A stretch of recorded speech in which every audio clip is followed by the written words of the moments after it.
التقويم المصري ليه ما ينفعش نحطه أو نخلط بينه وبين التقويم القبطي؟ احنا عندنا ينفع مثلا الحج عندنا مثلا كمسلمين، والتقديس للمسيحيين، ينفع يروحوا يعملوا القداس ويحجوا في القدس في وقت غير بداية السنة الميلادية؟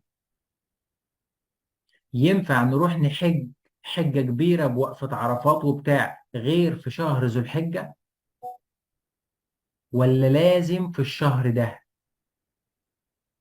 بيتهيألي لازم في الشهر ده. لذلك يقول لك ايه، انت ممكن تعمل عمرة في اي وقت، وان كان برضو في شهور العمرة فيها ليها فضل ايه اعلى زي شهر رجب وشعبان ورمضان والحاجات دي. لكن يقول لك الحجة هو شهر واحد في السنة، شهر ذو الحجة، ومفيش حج غير في الشهر ده، اللي هي الحجة الكبيرة موقفة عرفات والحاجات دي. فإذا هناك علاقة وثيقة ما بين الطقوس الدينية وما بين الفلك، المواعيد. لذلك في مصر القديمة لما حسبوا وحطوا مواعيد الحج ومواعيد الطقوس ومواعيد كل حاجة عندهم بيعملوا سيليبريشن، احتفال بيها، حطوها بناء على مواعيد فلكية. بتبدأ من ايه او بتتحسب ازاي؟ من الشروق الاحتراقي لنجم الشعرى اليمنية.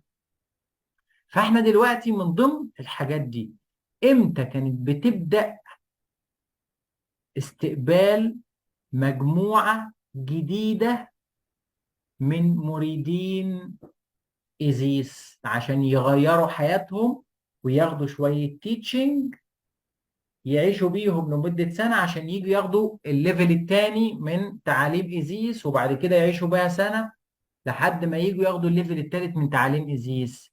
هو شهر واحد في السنة، يا الناس لحقته يا تستنى للسنة اللي من بعدها.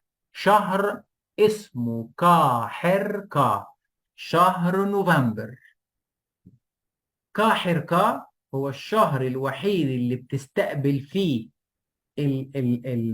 المجموعة بتاعة معبد فيلة، كهنة معبد فيلة ومرشدين كهنة معبد فيلة، بيستقبلوا دفعة جديدة للمريدين واللي عايزين يتعلموا ويعيشوا حياتهم بالطريقة الإيزيسية. هو الشهر ده بس، شهر كياك، الشهر الرابع من فصل الفيضان.